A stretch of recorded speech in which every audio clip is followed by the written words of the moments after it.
I would say कि swing trading या momentum trading के लिए अगर कोई ज़्यादा स्क्रीन टाइम दे बिना अगर करना चाहते हैं तो उनके लिए सबसे बेस्ट हो सकता है। तो मैं इसके लिए कभी जाके कोई रिजल्ट नहीं देखा, मैं रिएक्शन देखता हूँ। एग्जिट सब लोग का नीड के हिसाब से डिफरेंट रहेगा, स्टॉक डबल या ट्रिपल भी हो सकते हैं। नमस्ते दोस्तों, मैं विजय ठक्कर और आप सबका स्वागत करता हूं हमारे एक नए मास्टर्स इन वन के पॉडकास्ट में। आप लोगों का बहुत हम लोगों को कमेंट्स आता था कि सर आप स्विंग ट्रेडिंग पे पॉडकास्ट लाइए, स्विंग ट्रेडिंग पे पॉडकास्ट लाइए। तो देखो, आज का वीडियो स्पेशल है स्विंग ट्रेडिंग के लिए। और आज जो हमारे वीडियो में गेस्ट है वो है अंकुर पटेल जी। ये एक बहुत अच्छे स्विंग ट्रेडर है। इनके साथ हमने पहले भी एक स्विंग ट्रेडिंग के ऊपर पॉडकास्ट बनाया था और वो था वीसीपी मेथड के ऊपर। बट आज का जो ये वीडियो है ना, स्विंग ट्रेडिंग का जो मेथड है उसे बोलते हैं एपिसोडिक पाइवॉट। अब जितना ये हार्ड आपको नाम सुनने में लग रहा है ना, बिलीव मी उतना ही इजी ये स्विंग ट्रेडिंग मेथड है। और अंकुर जी ने बहुत अच्छी तरीके से ये वीडियो में बताया है कि ये स्विंग ट्रेडिंग करने के लिए स्टॉक सिलेक्शन कैसे करना है, हमारी एंट्री कहाँ पे होनी चाहिए, हमारा स्टॉप लॉस कहाँ पे होना चाहिए, हमारा टारगेट क्या रहना चाहिए, आपका रिस्क टू रिवॉर्ड कितना होना चाहिए स्विंग ट्रेडिंग में। और मैं अगर आप लोगों को ऐसे बोलूं कि अब तक की सबसे लॉजिकल स्विंग ट्रेडिंग मेथड अगर कोई मुझे लगी है तो वो ये है। और वो मैंने ऐसा क्यों बोला वो थोड़ी देर के बाद आप भी समझ जाओगे। तो चलिए, विदाउट वेस्टिंग योर टाइम मैं डायरेक्टली आप लोगों को हमारे पॉडकास्ट में लेके जाता हूं। बट उससे पहले आप लोगों को रिक्वेस्ट करता हूं कि अगर आप लोगों को हमारे ये पॉडकास्ट अच्छा लगेगा या ये स्विंग ट्रेडिंग मेथड अच्छी लगेगी या हमारी एफर्ट्स आपको अच्छी लगेगी तो आप हमारे वीडियो को एक लाइक ज़रूर करना। और अगर आपको ऐसा लगता है कि ये वीडियो में या ये पॉडकास्ट में कुछ नॉलेजेबल चीज़ है जो आपको किसी के साथ शेयर करनी चाहिए तो ये वीडियो किसी के साथ ज़रूर शेयर करना अपनी फ्रेंड्स और फैमिली में। और अगर आपने हमारे चैनल को सब्सक्राइब नहीं किया है तो सब्सक्राइब ज़रूर करना। तो चलिए, अभी विदाउट वेस्टिंग टाइम हम लोग डायरेक्ट जाते हैं ये स्विंग ट्रेडिंग मेथड के ऊपर। और आप मुझे नीचे कमेंट्स में ज़रूर बताना कि आप लोगों को ये स्विंग ट्रेडिंग मेथड अच्छी लगी या नहीं। वेलकम अंकुर जी, मुझे एक मौका मिल गया आपके साथ और एक पॉडकास्ट शूट करने के लिए। थैंक यू विजय भाई। लाइक ये ऑनर है कि फिर से आपके ऑडियंस के साथ शेयर करने का मौका मिल रहा है। करेक्ट। अभी मैं आप लोगों को बता दूं कि अंकुर जी हमारे साथ सेकेंड टाइम पॉडकास्ट पे क्यों आए हैं। मैंने अभी रिसेंटली अंकुर जी का एक वीडियो देखा था जो उन्होंने अपने यूट्यूब चैनल पे डाला था। और वो वीडियो ने मुझे इतना इम्प्रेस किया कि मैंने अंकुर जी को कॉल करके बोला कि अंकुर जी ये वीडियो आपने बहुत अच्छा बनाया है। अगर आपको पॉसिबिलिटी है, मुंबई आप आ रहे हो या कभी आपका चांस है यहाँ पे आने का, तो मुझे मौका देना। मैं अपने ऑडियंस के लिए ये वीडियो आपके साथ फिर से शूट करना चाहता हूँ। और सिर्फ यही नहीं, मेरे भी एक फ्रेंड है, उन्होंने मुझे आपका ये वीडियो का लिंक शेयर किया था। बहुत अच्छा। तो वो दिन ऐसा हो गया था ना कि मैंने वो सर का वीडियो पूरा देखा। बट ऑब्वियसली अभी मैं कैसा हूँ ना, मेरा इंटेंशन ये होता है कि मेरे चैनल पे मैं बेस्ट से बेस्ट चीज़ें सब लोगों के लिए लेके आऊँ। और मेरा भी एक पर्सनल इंटेंशन होता है ना कि मैं भी कुछ अच्छी चीज़ सीखूँ सर से। तो फिर हमने एक महीने पहले बात की और लकीली आज सर यहाँ पे मुंबई में आए थे। एक्चुअली कल आए थे, आज संडे है, आज हमने ये शूट करने का मौका किया। तो सर, ये जो मेथड है, जैसे हमने 4-5 महीने पहले ही आपके साथ एक वीडियो बनाया था स्विंग ट्रेडिंग के ऊपर, तो वो ज़्यादातर वो वीसीपी रिलेटेड था। बट इसमें जो आपने ये मेथड का जो मेन बेस है ना, जो लॉजिक है ना स्विंग ट्रेड करने का, वो मुझे इतना इम्प्रेस किया, इसीलिए मैंने आपको कॉल किया। तो क्या आप इसके बारे में बता सकते हो कि ये क्या कॉन्सेप्ट है, आपको कहाँ से समझा, आपने ये कैसे एक्सप्लोर किया? जी, अंडरलाइंग जो लॉजिक है ना उसमें कोई डिफरेंस नहीं है। उसमें भी हमारा यही था कि एक बार रेंज एक्सपेंशन होगा फिर रेंज कॉन्ट्रैक्शन की वेट करनी है। ये कॉन्सेप्ट में भी वही है, लेकिन रीजन डिफरेंट हो गया। लास्ट टाइम क्या था कि स्टॉक अगर ऊपर, अब हमें उस टाइम पे रीजन नहीं पता था। तो ये चीज़, इसका नाम है एपिसोडिक पाइवट। अब ये चीज़ ना यूएस का एक ट्रेडर है प्रदीप बोंडे, वो इसको ट्रेड करते हैं और उन्होंने भी सीखा था। एक बुक, शायद वो उनके ब्लॉग से मैंने देखा था कि वो एक बुक पढ़ रहे थे, Frank Cappiello finding next super stock. तो तब वो जब बुक पढ़ रहे थे तब उनको ये आइडिया आया था कि अच्छा ऐसा कोई सेटअप भी मैं डिस्कवर कर सकता हूँ। तो अंडरलाइंग लॉजिक तो वही, हम ऐसा नहीं कि कुछ नया बिल्कुल डिफरेंट होगा, तो अंडरलाइंग लॉजिक तो वही होगा, लेकिन इसकी जो डिटेलिंग होगी ना वो डिफरेंट होगी, वो हम डिस्कस करेंगे आज। तो मैं आपको इसके लिए बोल रहा हूँ ना, क्योंकि जब आपने मुझे फर्स्ट टाइम वो मेथड के बारे में जो हमने पहले वीडियो रिकॉर्ड किया था, उसमें क्या होता था ना कि हम लोग स्टॉक ढूंढ रहे हैं कि कौन से स्टॉक में ये सेटअप बनता है। जी। और हमने कुछ बेसिस के ऊपर स्क्रीनर बनाए थे और वो स्क्रीनर के बेसिस पे हम स्टॉक को सिलेक्ट करते थे। बट ये जो आपका एपिसोडिक पाइवोट्स वाला जो लॉजिक है ना, ये लॉजिक मुझे इसलिए ज़्यादा इम्प्रेस किया क्योंकि यहाँ पे एक रीज़न है। हाँ। और वो रीज़न के बाद हम ट्रेड कर रहे हैं। सो बेसिकली आइडिया वही कि वो सेटअप क्या होगा कि आपको 50-60 सेटअप भी मिल सकते हैं एक टाइम पे, जो रेगुलर सेटअप जहाँ पे रेंज एक्सपेंशन हुआ। अब ये ना कोई अगर जॉब के साथ ट्रेड कर रहा है, पार्ट टाइम ट्रेडिंग कर रहा है, कोई स्क्रीन पे ज़्यादा टाइम नहीं देना चाहता, उसके लिए मतलब जो पार्ट टाइम ट्रेडिंग करता है उसके लिए सबसे, क्योंकि उसको ज़्यादा टाइम नहीं देना पड़ेगा, उसको डेली चेक नहीं करना पड़ेगा, और इसके अंदर पोटेंशियल एपिसोडिक पाइवट जो वर्ड के एक कैरेक्टर चेंज रहता है स्टॉक के अंदर, हम आगे डिस्कस करेंगे। लेकिन वो अगर कोई आराम से, और ऐसा इसमें भी कोई भी स्ट्रेटेजीज हमको पता है कि हम 100% तो वर्क करेगी नहीं, तो इसको भी अंडरलाइंग लॉजिक होगी वो पूरा हम डिस्कस करेंगे। बट ये आई वुड से कि स्विंग ट्रेडिंग या मोमेंटम ट्रेडिंग के लिए अगर कोई ज़्यादा स्क्रीन टाइम दे बिना अगर करना चाहते हैं तो उनके लिए सबसे बेस्ट हो सकता है ये। और सर इसमें मुझे एक आइडिया भी आया था कि इसको मैं मेरे तरीके से कैसे यूज़ कर सकता हूँ, वो मैं आपको लास्ट में पूछूंगा। जरूर। वो उसमें क्या हुआ ना, हम जब ये वीडियो देख रहे थे तो मैंने चेतन को बोला, देख अंकुर जी ने क्या ज़बरदस्त वीडियो बनाया है। तो इसने मुझे बोला कि यार विजय अपन ऐसा स्टॉक कैसे सिलेक्ट करेंगे। तो मैंने इसे बोला कि भाई सिंपल सी बात है कि एंड ऑफ द डे तुझे सिर्फ देखना है कि कौन से स्टॉक ने सबसे ज्यादा मूव किया है, मतलब सर्किट वाइज। जी। तो वो तो सीधी सिंपल बात है कि वो स्टॉक को आप अपनी वॉच लिस्ट में डाल दो, बट वॉच लिस्ट में डालने से पहले उसका रीजन देख लो कि वो क्यों गया है। तो सर अभी मैं ज्यादा बात नहीं करूंगा, मैं खुद बहुत एक्साइटेड हूँ। आप ये मेथड को समझाइए, हमारे ऑडियंस को भी बताइए कि कैसे ये मेथड से हम सिंपल वे से एक रिस्क रिवॉर्ड के कंपैरिजन में, मतलब लो रिस्क हाई रिवॉर्ड वाला स्विंग ट्रेड कर सकते हैं। सो जैसा कि आप स्क्रीन पे मैं स्क्रीन शेयर कर देता हूँ। हाँ, अब आप देख सके एपिसोड, अब आज हम ये डिस्कस करेंगे कि एपिसोडिक पाइवोट क्या होता है, कैसे वो वर्क करते हैं, और क्यों ये मैटर, ये एपिसोडिक पाइवोट क्यों मैटर करेगा। हाँ, ठीक है। तो सबसे पहले तो हमें समझना पड़ेगा कि एपिसोडिक पाइवोट का मतलब क्या है, क्योंकि ये फैंसी वर्ड है ट्रेडिंग वर्ल्ड में, बोला कि अच्छा ये नया वर्ड आ चुका।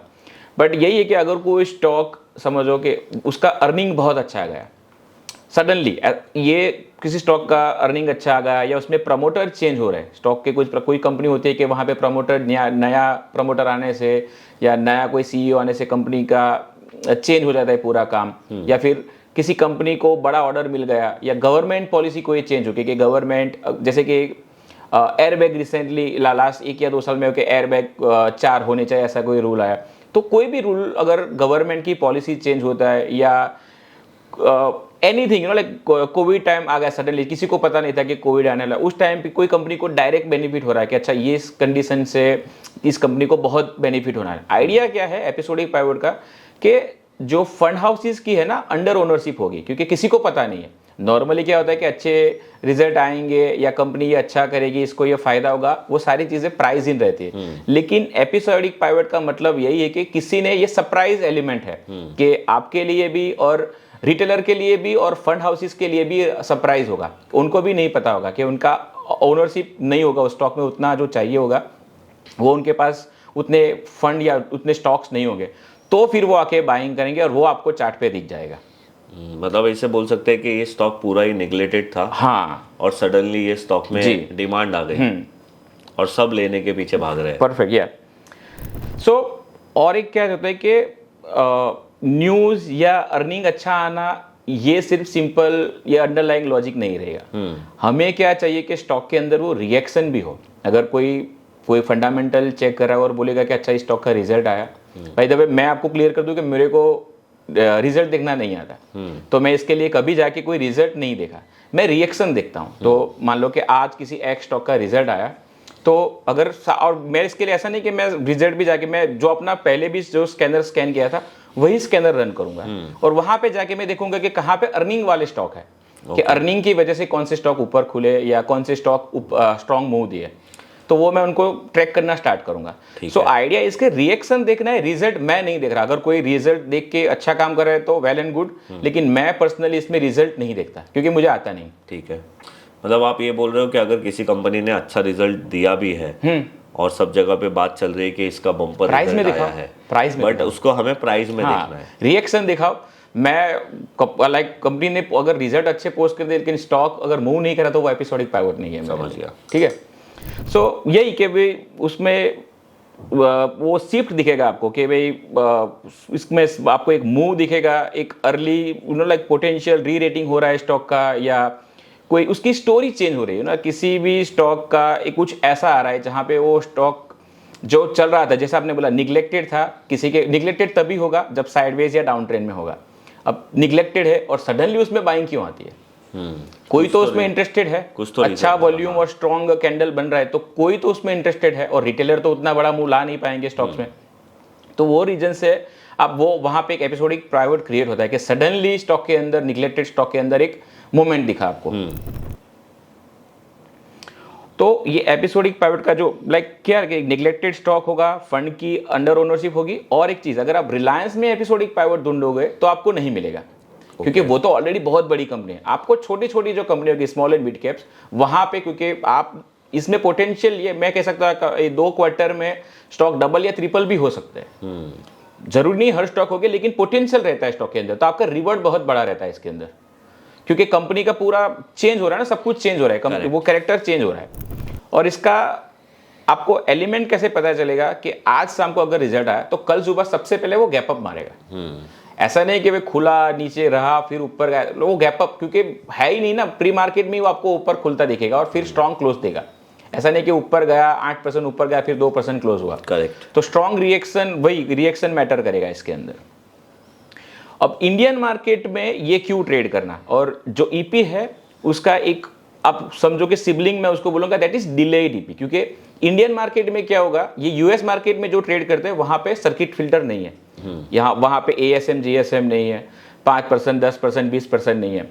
तो यूएस मार्केट में क्या होता है कि किसी कंपनी ने अगर अच्छा रिजल्ट पोस्ट किया या किसी कंपनी को बड़ा ऑर्डर मिलता है तो वो सेम डे 100% 200% भी ऊपर जा सकते हैं। तो वहां के ट्रेडर अगर कोई स्टॉक 25% ऊपर खुलता है तो भी बाय कर सकते हैं, क्योंकि पोटेंशियल हो सकता है उस स्टॉक के। अब हमारे मार्केट में आप समझो कि अगर कोई स्टॉक नेक्स्ट डे 12% ऊपर खुलता है तो उसके लिए ऊपर जाने के लिए तो 8% ही जगह है, अनलेस कि वो एफएनओ स्टॉक है, वहां पे फिर ट्रेडिंग हॉल्ट होगी फिर से जा सकता। लेकिन एफएनओ स्टॉक मोस्टली जैसे मिला के ग्रोन कंपनी होगी ना वहां पे मोस्टली। तो इंडियन मार्केट का ये प्रॉब्लम रहेगा कि आपके पास सर्किट लिमिट्स होंगे। सो दैट इज वाई हम सेम डे ट्रेड नहीं करेंगे। जब रिजल्ट आ रहा है सेम डे, जब कैंडल बन रहे आप ट्रेड नहीं करेंगे, अब वही छोटी कैंडल या रेंज कॉन्ट्रैक्शन की वेट करोगे ताकि आपको लो रिस्क मौका मिले। और यही कि डिलेड ईपी आपको क्यों इंडियन मार्केट में या आपको क्यों मौका दे सकते हैं, तो इसमें आपके स्टॉप लॉसेस कम हो जाएंगे, छोटे स्टॉप लॉसेस से आप काम कर पाएंगे। और एक बार, क्योंकि 20% का लिमिट है इंडियन मार्केट में, तो फंड ने एक बार बाय कर लिया तो जरूरी तो है नहीं कि उसके पूरी क्वांटिटी सेम डे आ गई तो वो फिर से बाय करने आएगा। मैं आपको ऐसे एग्जांपल भी आपको दिखेगा, बड़े कैंडल रिपीटली बन रहे स्टॉक के अंदर, एक बड़ा कैंडल बन गया फिर थोड़ा साइडवेज गया एंड देन वो कंटिन्यूस वो मूव करता है। दैट इज द रीजन, क्योंकि फंड के पास अंडर ओनरशिप है। आइडिया इसके आप रिएक्शन देखो, फंड के अंडर ओनरशिप देखो, एंड आप क्या होगा कि सेम डे अगर आप ट्रेड करोगे ना, आप देखना रिजल्ट के दिन वॉलेटिलिटी बहुत रहेगी स्टॉक के अंदर। अगर आप रिजल्ट, आज रिजल्ट आया, आज शाम को रिजल्ट आया, कल सुबह अगर वो ओपन खुल रहा है जल्दी, आप अगर सेम डे ट्रेड कर लिया तो ऐसे कि आपका स्टॉप लॉसेस कम नहीं होगा, छोटा नहीं होगा, और वॉलेटिलिटी बहुत होगी। तो जब आप डिलेड ईपी ट्रेड करोगे तो आपके स्टॉप लॉसेस कम हो जाएंगे और आपके अंदर पोटेंशियल, आपका जो रिस्क रिवॉर्ड अच्छा हो जाएगा वहां पे। सो डिलेड ईपी का अगर मैं मतलब बोलूँ तो ये मतलब ये है कि किसी कंपनी का रिजल्ट आया, समझो इवनिंग में या शाम को, मतलब ऑब्वियसली मार्केट खुलने के बाद, और उसने नेक्स्ट डे सर्किट मार दिया 10% या 20%, जो भी सर्किट लिमिट में है वो, पर आप उसको उस दिन कुछ भी नहीं करोगे। नहीं करूंगा। और आप उस स्टॉक को अपने वॉच लिस्ट में रखोगे जी, और फिर जब आपके कंडीशंस के हिसाब से वहां पे एंट्री बनेगी, जिसे आप लो रिस्क बोलते हो, तब आप उसमें एंट्री लोगे, उसको आप बेसिकली डिलेड ईपी कहते हो। क्योंकि वो रिएक्शन, एक रिएक्शन आया लेकिन कंटिन्यूअस रिएक्शन नहीं आया। अगर वो कंटिन्यूअस रिएक्शन आएगा तो हम बाई नहीं कर पाएंगे। और ईपी का मतलब ये है कि जो रिजल्ट आया उसके नेक्स्ट डे जो मूव बना बड़ा, जो सर्किट वाला मूव बना, उसे आप वो एक मोमेंट है, वो कंपनी के अंदर एक मोमेंट है कि नेग्लेक्टेड स्टॉक था, सडनली उसके अंदर एक ऐसा कुछ एपिसोड आया ना, यूरेका मोमेंट आया कि सडनली उसमें कुछ ऐसा रिएक्ट हो गया कि भाई अच्छा, कोई इसको लेने के लिए तैयार नहीं था 3 महीने 4 महीने या 6 महीने पर, सडनली उस स्टॉक को लोग भर भर के ले रहे हैं। ओके, समझ गया।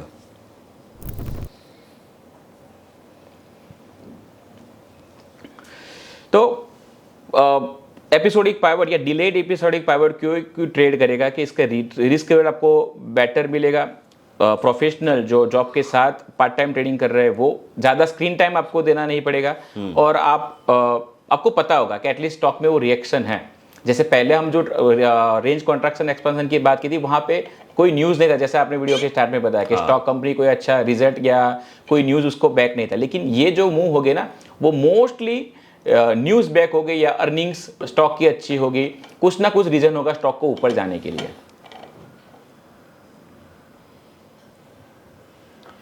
एंड मेनली अगर आप स्टॉक देख रहे हो कि भाई स्टॉक अगर 40% या 50% या 60% चल चुका है और फिर वो ऐसा ही स्ट्रॉन्ग कैंडल बना रहा है तो वो एपिसोडिक पाइवट नहीं है। वो न्यू प्राइस ऑलरेडी इसके प्राइस ने ऑलरेडी बोल दिया है कि भाई ये स्टॉक के अंदर कोई न्यूज़ था, वो ऑलरेडी डिस्काउंटेड है, वो हम ऐसा कह सकते हैं इसके अंदर। तो ये डिलेड ईपी को हम कितने परसेंटेज की मूव तक बोल सकते हैं कि डिलेड ईपी हो सकता है?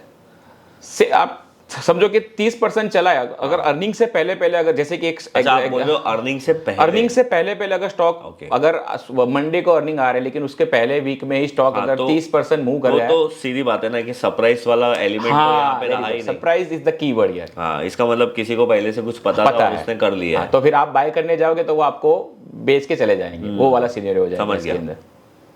और अगर सेम डे अगर वो फेड भी हो रहा है, अगर स्टॉक ने मूव दिया लेकिन फिर वो रिएक्शन होल्ड नहीं कर पा रहा, अल्टीमेटली हमें क्या चाहिए कि जिसने बाय किया वो लेके जाए, स्ट्रॉन्ग होल्ड करे स्टॉक। अगर इंस्टीट्यूशनल बाय कर रहे तो वो तो वीक बाय नहीं करेंगे ना, वो 4% वाला मूव नहीं आएगा ना, वो आपको 8, 10, 12% वाला ही मूव देगा। अभी मैंने एक कोई स्टॉक देखा था, उसका नाम था HLE ग्लास। अच्छा, वो एकदम निगलेटेड स्टॉक है और वो डाउन ट्रेंड में चल रहा था और एक्चुअली मेरा उस पर ध्यान इसलिए था ना क्योंकि मेरे किसी फ्रेंड ने मुझे बोला था कि वो स्टॉक अच्छा है करके। पर उसने बोला उसके बाद भी वो 100 रुपया गिरा था तो मेरे वॉच लिस्ट में था। तो एक दिन मैंने देखा कि वो 20% सर्किट पे था मार्केट खुलते ही, और वही दिनों के आसपास मैंने आपका वो वीडियो देखा था। तो ये जो आप बोल रहे हो ना वो सारे एलिमेंट इसमें फिट हो रहे थे। तो ये एक बात है। बहुत सारे एग्जाम्पल है, मैं आपको जो अभी रिसेंट के जो भी एग्जाम्पल है, जैसे कि अगर मैं आपको चार्ट शेयर करूं, आप कुछ मैं आपको दिखाऊंगा उसके ऊपर फोकस करना। तो यह है CCL रिसेंटली, ठीक है। हाँ, अब सबसे पहले ये देखना आप, तो क्या स्टॉक निगलेक्टेड है विजय सर? अच्छा, इसका टाइम फ्रेम तो ऑब्वियसली मुझे डेली आप देख रहे हो कि ये निगलेक्टेड साइडवेज है यहाँ पे और यहाँ पे निगलेक्टेड स्टॉक है, ठीक है। अब आप देखिए यहाँ पे अर्निंग नीचे ट्रेडिंग व्यू पे अगर आप देखोगे तो दैट इज अर्निंग, ठीक है। अब आप नेक्स्ट डे ये देख रहे हो स्टॉक का परसेंटेज जो मूव है दैट इज 17%। लेकिन उससे सरप्राइजिंग नंबर में आपको देखो, क्योंकि मैं 4 साल से ये आर वॉल जो 50 डे का जो एवरेज वॉल्यूम, जो अगर कोई पूछेगा इंडिकेटर के नीचे जो डी आर वॉल है दैट इज 50 डे के जो एवरेज वॉल्यूम है ना उसका मल्टीप्लाइड है। तो ये दिन आप देख रहे हैं कि आर वॉल इंक्रीज होके 11,060%, that means almost 100 times volume आया स्टॉक के अंदर। ये आर वॉल के बारे में आपने लास्ट वीडियो में बताया था, बट आप फिर से एक बार बता दीजिए आर वॉल। तो ये 50 डे का जो एवरेज वॉल्यूम है, आप जो भी यूज करेंगे 20 डेज या 50 डेज, मैं पर्सनली 50 डेज यूज करता हूं, ठीक है। तो 50 डे का जो एवरेज, अगर 50 डे का एवरेज वॉल्यूम मान लो 1 लाख है तो जो आर वॉल आपको दिखाएगा, अगर सेम वॉल्यूम है तो 100% दिखाएगा। सो ये 100% से आप सब 11,000 इसका आर वॉल है। सो वॉल्यूम कितना इंक्रीज हुआ, अगर आप नीचे जो देख रहे हो ये इंडिकेटर में भी हमने लास्ट टाइम डिस्कस किया था, ये नितिन रंजन का, ये फाइनली नितिन का है जो हाईएस्ट वॉल्यूम, ये स्टॉक के अंदर हाईएस्ट वॉल्यूम क्रिएट हुआ है। मतलब आप बोल रहे हो कि एक तो रिजल्ट के नेक्स्ट डे ये स्टॉक बढ़ा 17%, हाईएस्ट वॉल्यूम रिसेंट 15 डेज के एवरेज। बहुत ज्यादा वॉल्यूम है विजय भाई, ये बहुत ज्यादा वॉल्यूम है। नहीं, अभी दूसरा क्वेश्चन ये है कि भाई ये जो आपका आर वॉल वाला इंडिकेटर है ये हमें फ्री मिलेगा ऑडियंस को कैसे मिलेगा वो एक बार बता दीजिए। आप अगर यहाँ पे जाके अपने ये इसमें जाके डी आर वॉल लिखोगे,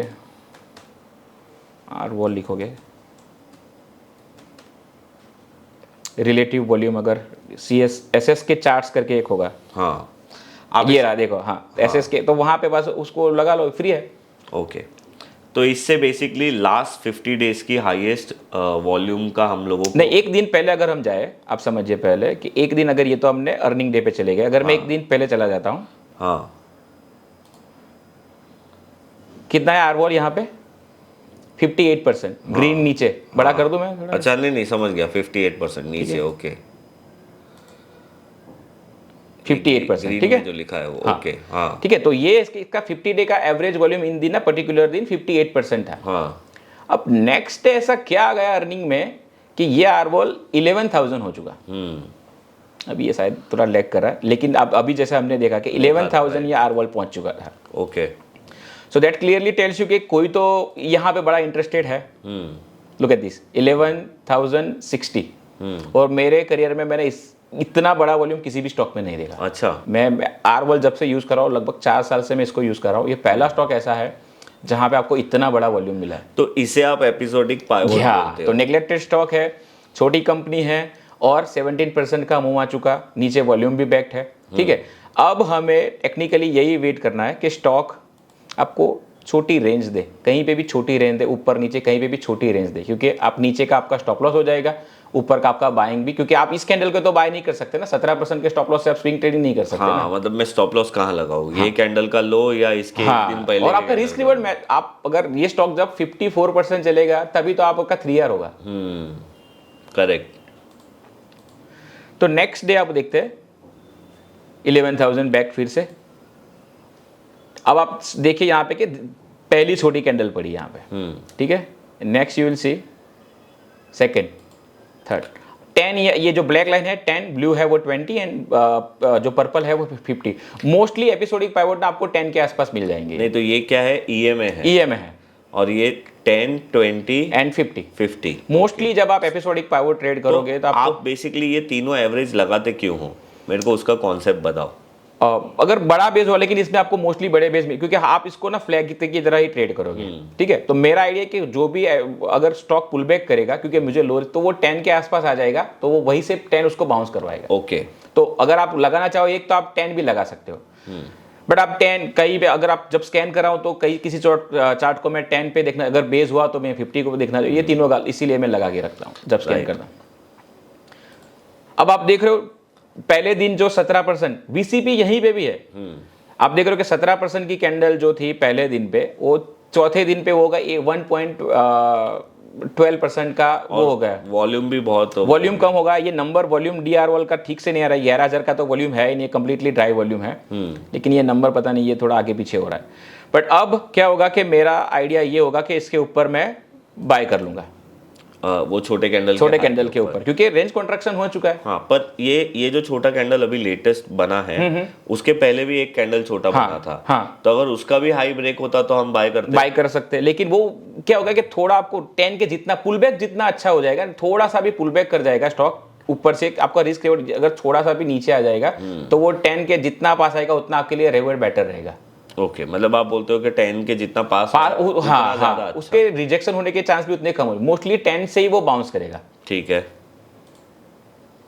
तो अगर ये मैंने नहीं ट्रेड कर पाया, क्योंकि मैं वेट करता रहा था कि मैं इसके ऊपर बाय करूंगा, और जब भी ये हुआ तब सीधा 5% ऊपर खुला था। अच्छा, एक और कैंडल बढ़ गई इसके साथ, तो अभी मुझे वो रेड कैंडल को छोड़ के ये ग्रीन, ग्रीन की, क्योंकि आपको इजी और आपका रिस्क और कम हो जाएगा ना इसके अंदर। And then you see next day एक और, तो अब आपका ये क्लियरली आपका पाइवट भी फॉर्म हो चुका है। अंकुर जी, वो जो रेड कैंडल अभी लेटेस्ट वाला बना है, उसने ग्रीन कैंडल का हाई तो ब्रेक कर दिया था ऑलमोस्ट।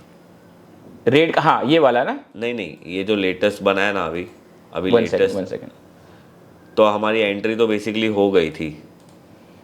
मैं थोड़ा पीछे ले लूँ, आप ये रेड कैंडल की बात करें। अच्छा, ये ग्रीन कैंडल का हाई? नहीं, नेक्स्ट। हाँ, आप आगे जाइए। ठीक है। हाँ, अभी यहाँ पे हाई नहीं टूटा था, और एक आगे जाइए, यहाँ पे भी हाई नहीं टूटा, यहाँ पे प्रीवियस कैंडल का हाई टूट चुका है, प्रीवियस कैंडल का हाई यहाँ पे भी टूटा था, तो यहाँ पे हमारी एंट्री कर सकते हैं आप।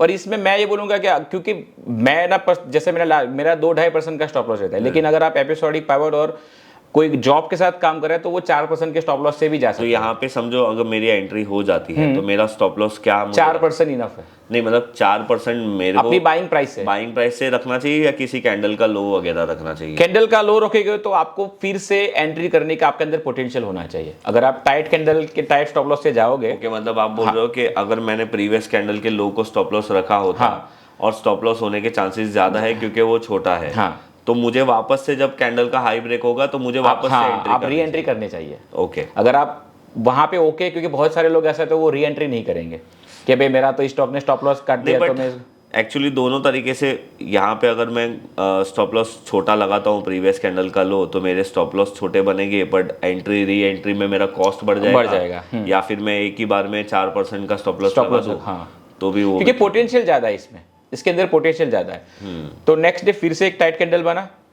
अब आप देखो तो छोटा पाइवट सा भी फॉर्म हो चुका। अब मैं ये रेडी था, इस दिन मैं रेडी था कि मैं इसको बाय करूंगा आज, ओके ठीक है, लेकिन नेक्स्ट डे क्या होता है, सीधा ऊपर खुला। पर आप जिस दिन बोल रहे हो आप रेडी थे, एक्चुअली में वो बाय तो हो ही चुका था। एक वो देखो ना, वो ग्रीन कैंडल का हाई भी हाँ, हो गया था। हाँ, मेरा पर्सनली इसमें ट्रेड नहीं हुआ था, क्योंकि मैं वेट करता रहा कि भाई अब ये गैप अप हो चुका, फिर वो पूरा आप देख रहे कि ऊपर नीचे हुआ। तो मुझे एक बात बताओ अंकुर जी, अभी आपने ये जो बोला ना कि समझो अब मेरा हाई था 100 रुपीज का और स्टॉक नेक्स्ट डे 105 ही खुलता है, तो मेरे लिए तो और 5 रुपया महंगा हो गया। तो अभी ऐसे सिचुएशन में मेरे को क्या करने का? मैं अगर मेरी बाइंग से 3% ज्यादा ऊपर खुलता है स्टॉक तो मैं नहीं बाय करता।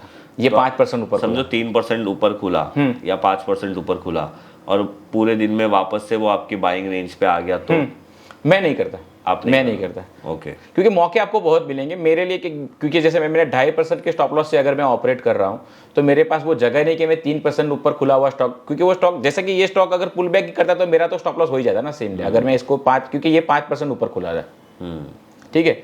अब नेक्स्ट डे अगर आप देखोगे फिर से लुक एट दिस, इसने अभी ये जो मूव स्टार्ट किया फिर से टाइट रेंज में गया, फिर से एक मौका दिया और ये कंटिन्यूस कर रहा है, लुक एट दिस। तो ये अर्निंग के बाद ये स्टॉक अभी तक ये स्टॉक आई थिंक अराउंड, यहाँ से आपको मौका दिया था अराउंड 20% चल चुका है। तो ये अगर आपने 4% के स्टॉप लॉस से गए होते तो अभी आपका ये 5 आवर ट्रेड अभी ओपन है। पर ये अभी आप जो सेकेंड लास्ट कैंडल देख रहे हो ना, वो भी एक तरीके से री एंट्री वाला ही है ना।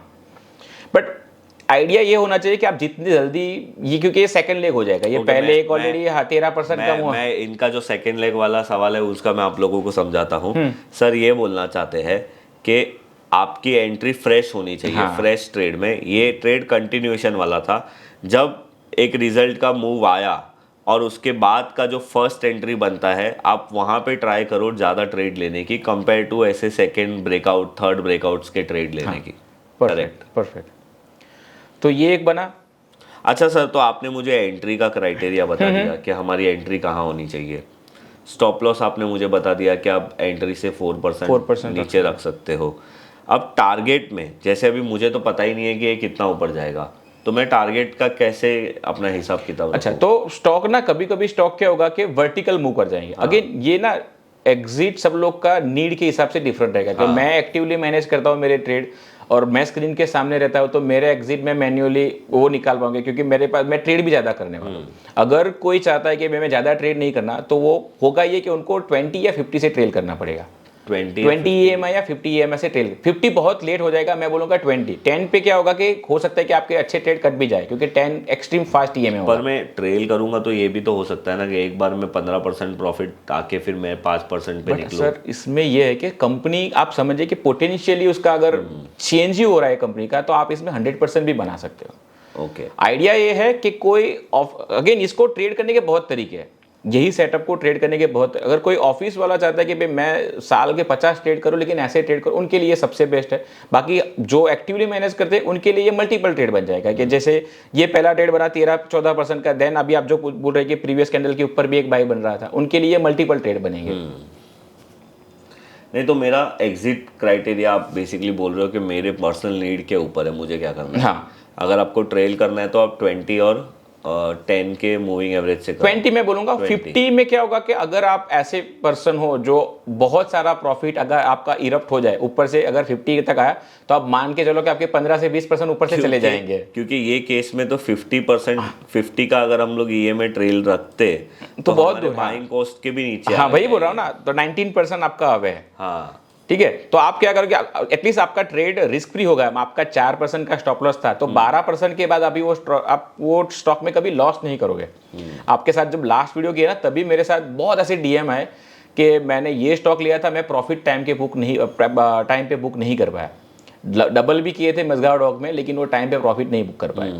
रीजन था कि भाई अच्छा स्टॉक अभी भी ग्रो करेगा। ऐसी कोई स्टोरी में बिलीव नहीं करना, प्राइस आपको दिखाना चाहिए। इसीलिए मैंने आपको पूछा ना कि इसमें सर आपने एंट्री अच्छा बता दिया, स्टॉप लॉस का एक अच्छा क्राइटेरिया बता दिया, पर फ्यूचर तो कोई भी प्रिडिक्ट नहीं कर सकता है कि ये सीसीएल प्रोडक्ट कितना ऊपर जाएगा, कि कोई दूसरा स्टॉक कितना ऊपर जाएगा। अब ये बात अलग है अगर फंडामेंटली किसी को नॉलेज है, कोई आदमी वो कंपनी को ऑलरेडी ट्रैक कर रहा था और वो न्यूज़ वो कंपनी के लिए लाइफ चेंजिंग न्यूज़ है, तो शायद वो स्टॉक बहुत ऊपर जा सकता है। बट ऐसे हर ट्रेड तो नहीं होगा ना। नहीं होगा। तो अगर सर मैं मेरे समझ के लिए पूछ रहा हूँ, समझो अगर मैंने ऐसा ये ट्रेड लिया तो मैंने 4% का स्टॉप लॉस रखा, तो मैं ऐसा करूँ तो समझो मैंने 1000 क्वांटिटी ली, मैं अपना पहला ट्रेड 1:2 में निकाल दूं, मतलब आधा ट्रेड 1:2 में निकाल दूं और आधे ट्रेड को मैं 20 EMA से ट्रेड कर सकते हो। क्योंकि मैं आधा ट्रेड इसलिए प्रॉफिट में निकालना चाहता हूँ 1:2 के रिस्क टू रिवॉर्ड रेशियो से, क्योंकि उससे मुझे कॉन्फिडेंस भी मिलेगा और मैं रुकने की मेरे को ताकत भी मिलेगी। लेकिन फिर भी इसमें मैं एक ही चेंज करूंगा विजय भाई कि इसमें आपको 1:3 पे निकलो। ओके, थोड़ा क्योंकि इसमें पोटेंशियल है। आप रीजन है ना, इसीलिए हो रहा। मैंने क्या बोला, मैं अपना पेट कितना है वो आपको बताया। देखिए मेरा अभी आपने एक्सपीरियंस के बेसिस पे 1:3 बोला, तो अभी मैं इसमें पोटेंशियल है, इसके अंदर पोटेंशियल, क्योंकि मैंने जो स्टडी किए जो सेटअप वगैरह इसमें पोटेंशियल रहता है। तो अगर आप इसको, मैं एक ट्रेड किया था टाटा मोटर का, वो अराउंड 460 से कुछ मैं 900 तक लेके गया था। नॉर्मली मेरे नेचर में नहीं है ऐसा ट्रेड करना, और आपने वो किया था पूरा। और वहाँ तो मैं जैसे नॉर्मली मैं स्ट्रेंथ में सेल करता हूँ, उसमें मैंने वेट किया था कि एक बार बड़ा कैंडल बना रेट, फिर भी मैं उसका वेट किया कि इसमें कुछ अच्छा होगा। फिर दूसरा पड़ा, मैं बोला ठीक है अभी सेलिंग आ चुकी, टॉप बन चुका। बट ऐसे कितने ट्रेड आपने किए हैं? बहुत ज्यादा नहीं। हमें बोल मेरे नेचर के, इसीलिए मैंने वो वर्ड यूज किया ना कि मेरे नेचर के अगेंस्ट था। अभी ऐसा ही मैंने एक और ट्रेड किया था अभी रिसेंटली, दैट इज IFCI। आपने मुझे बताया भी था। हाँ, तो ये मेरा एंट्री लुक है। सेम क्राइटेरिया अगर आप देखोगे तो IFCI का सबसे पहले हम पीछे चले जाए और इसका ये अर्निंग वाला दिन and next day you see that के ये 1131 एक दिन पहले अर्निंग आया था। सबसे पहले आप अगर आप एक देखोगे ये नेग्लेक्टेड स्टॉक है। ओके, 90 रुपए से गिर रहा था 50 रुपए 40 रुपए, तो नेग्लेक्टेड हो गया पहला क्राइटेरिया।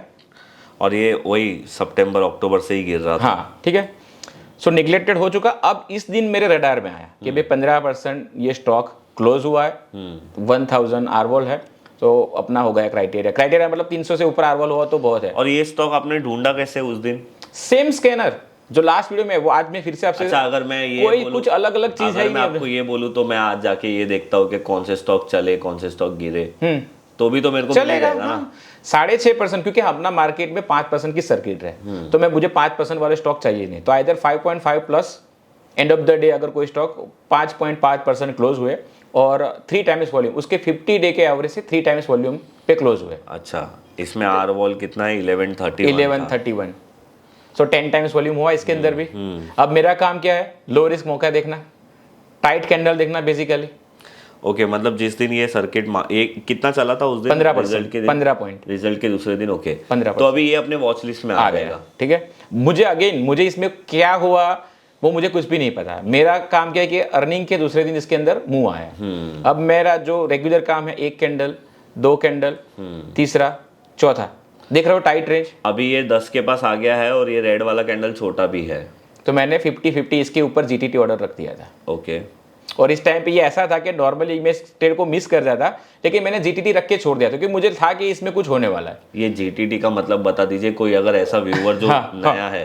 तो अगर आप एक्टिव नहीं होगे स्क्रीन के गुड टिल ट्रिगर के ये प्राइस जो मैंने कि ये स्टॉक का जो हाई प्राइस है 50-50 जो आप देख रहे हो इसका, तो जब ये प्राइस जब क्रॉस करेगा अपने आप ट्रिगर हो जाएगा, ऑटोमेटिक ट्रिगर हो जाएगा। ठीक है, तो ये हो गया मेरा trigger and the same day you see कितना परसेंट चला है? 10%। ठीक है, अब मैं ये इसको मैंने सेल कैसे किया, क्योंकि अगर कोई एक्टिवली, हमने वो तो बात कर ली कोई पार्ट टाइम वाला, अगर कोई एक्टिव ट्रेड कर रहा है। अच्छा, अभी वापस से सर मैं बहुत सारे बीच में क्वेश्चन, कोई बात नहीं।